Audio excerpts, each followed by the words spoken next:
এই দুনিয়াতে মানুষেরা আগুনে পরিণত হয়ে যাচ্ছিল। এজন্য এই লোকটা ভুল করে তার নতুন ঘরটাকে ছোঁয়ার কারণে তার ঘরটা পুরো ছাই হয়ে যায়, যা দেখার পর তার বন্ধুরা তাকে নিয়ে মজা করতে শুরু করে দেয়, যার ফলে লোকটা বুঝতে পারে এরা তার বন্ধু নয়, এরা হলো তার শত্রু।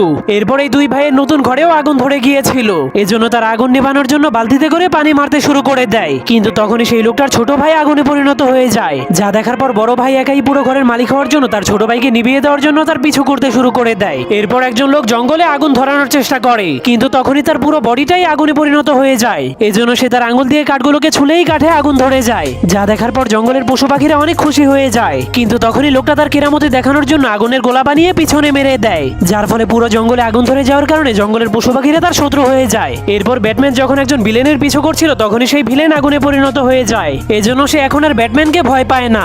এরপর সে তার আগুনের শক্তি দিয়ে ব্যাটম্যানের পুরো গাড়িটাকেই জ্বালিয়ে দেয়। এরপর এই চোরকে যখন পুলিশেরা জেলখানায় বন্দি করে রেখেছিল তখনই সে আগুনে পরিণত হয়ে যায়। এরপর সে জেলখানার সবকিছুকে জ্বালিয়ে দিয়ে জেল থেকে পালিয়ে যায়।